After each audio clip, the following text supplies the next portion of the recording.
Student, today we will do worksheet number 36। आज हम worksheet number 36 को करेंगे। Class 10th, subject English. The date of the worksheet is 5th October 2021। Before doing this worksheet, you will write your name, name of the student, and you also mention here name of your class teacher. So without wasting time, let's start to do this worksheet. In this worksheet, we will discuss some questions related to the chapter of the Diary of Anne Frank.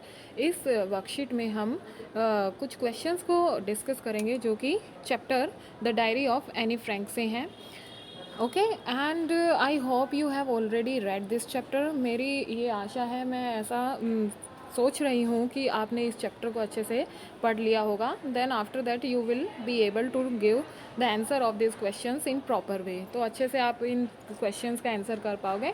Otherwise you haven't read yet, अभी तक नहीं पढ़ा है, तो you need to read the chapter first and after that try to solve the questions. Okay student, so in this video I will tell you the solution of these questions and I will also help to solve these questions. So first question is, paper has more patience than people. What does the statement mean? इस statement का मतलब क्या है जो यहाँ पर लिखी गई है कि paper has more patience, paper में बहुत ज़्यादा सहन शक्ति होती है बजाय कि आदमियों के।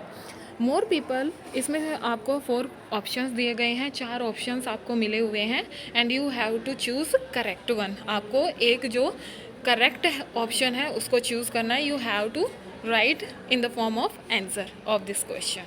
सो first option is, more people like writing than talking. बहुत सारे आदमियों को लिखना पसंद होता है बजाय कि बातें करने के। B option, she felt she could not express well on paper. उसने महसूस किया, एनी फ्रैंक ने महसूस किया कि वो पेपर पर अपने आप को अच्छे से एक्सप्रेस नहीं कर सकती, अपनी फीलिंग्स को एक्सप्रेस नहीं कर सकती। Third option is, she had more faith in people than paper. उसे बहुत ज़्यादा विश्वास था लोगों में बजाय कि पेपर के। तो कौन सा ऑप्शन यहाँ पर करेक्ट है? And fourth option is also here, she could openly express on paper without someone correcting her. वो अच्छे से पेपर पर राइट कर सकती थी बजाय कोई दूसरा उसको करेक्ट करने की कोशिश करे। तो which will be our correct option? So our correct option will be fourth. Okay, जो इस स्टेटमेंट, जो ऊपर स्टेटमेंट लिखी है उसका सही मतलब हमारे फोर्थ ऑप्शन के साथ जाता है कि वो इसलिए वो कह रही थी कि पेपर में ज़्यादा सहन शक्ति है आदमियों की बजाय, क्योंकि वो पेपर पर सही ढंग से राइट कर सकती है बिना किसी की रोक टोक के। Next question is, Anne tried to convince mister Keesing with what arguments. Anne Frank, जिसका टीचर मिस्टर क्या था? किसिंग। मिस्टर किसिंग उसका मैथ्स टीचर था। सो एनी ट्राइड, एनी ने कन्विंस को करने की कोशिश की मिस्टर किसिंग के साथ। कौन से आर्ग्यूमेंट की, क्या आर्ग्यूमेंट किया? क्यों? क्योंकि जो मिस्टर किसिंग उसके मैथ्स टीचर थे वो उसकी क्लास में बहुत ज़्यादा बोलती थी। जब वो चैप्टर करा रहे थे तो वो हर टाइम उन्हें डिस्टर्ब करती थी। तो मिस्टर किसिंग ने उसको कुछ पनिशमेंट दी थी ऐसे राइट करने की चैटर बॉक्स पे। तो उसने क्या कहकर उन्हें कन्विंस करने की कोशिश की? देख, so 4 options are here. First is, argument with teacher is good. क्या टीचर के साथ आर्ग्यूमेंट करना, बहस करना अच्छा है?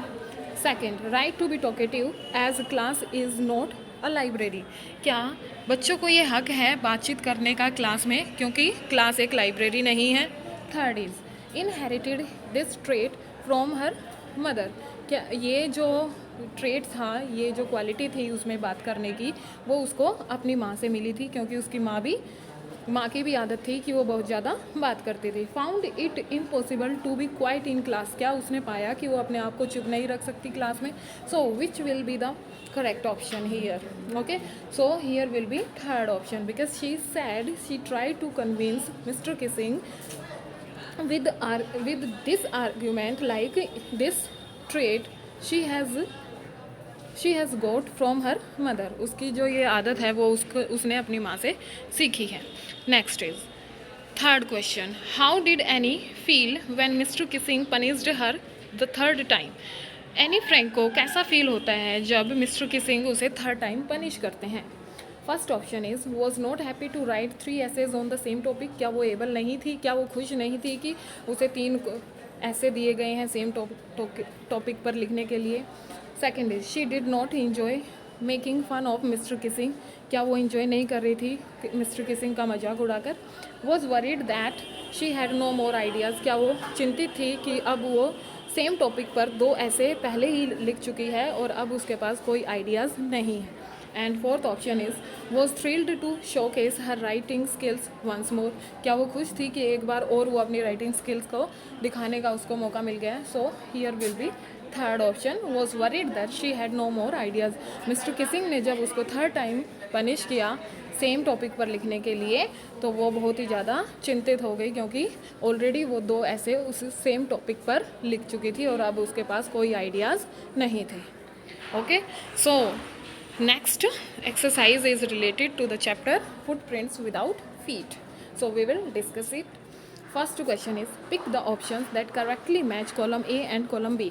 यहाँ पर कुछ ऑप्शंस दिए गए हैं कॉलम ए में और कॉलम बी में. First of all you will read properly column A and after that you will read column B and you will match both the options of column. Okay, column first और column second के दोनों options को आप अच्छे से match करोगे. The stranger was, जो stranger था वो कैसा था? So the answer will be the stranger was eccentric, callous and short tempered. Okay, eccentric मतलब जो ज़्यादा सनकी होता है, कैलेस मतलब कि जो दूसरों को डिस्टर्ब करता है, शॉर्ट टेम्पर्ड जिसको जल्दी गुस्सा आ जाता है. Okay, second he had escaped from Iping to London. Okay, next is he had an uncommon appearance as he wore bandages around her forehead. So first का कौन सा है? सेकंड है. एंड सेकंड का कौन सा है? थर्ड ऑप्शन है. एंड थर्ड का कौन सा ऑप्शन है? Fourth. So D will be the right answer. Come to next. Mrs. Hall was ill treated by Griffin. What were her feelings when that incident happened? जो Mrs hall जो कि owner थी इनकी, जब ग्रिफिन उसको इल treat करता है तो क्या फीलिंग्स आती हैं उसके दिमाग में, या क्या फील करती है वो जब उसके साथ एक इंसिडेंट हैपन होता है? So she was stunned and agitated. Okay, next. The boys were surprised to see barefooted footprints in London. They felt that the footprints were, जो बच्चे थे वो पैरों के निशान को देखकर, लंदन में पैरों के निशानों को देखकर बहुत ही ज़्यादा क्या हो जाते हैं, मतलब डर जाते हैं. और वो क्या फील करते हैं कि वो फुटप्रिंट्स कैसे थे? Seen due to some magic trick, उन्हें ये लगता है कि ये कोई जादुई फुटप्रिंट्स हैं. Okay, so these were the questions of this worksheet and I hope you will do these questions in good way.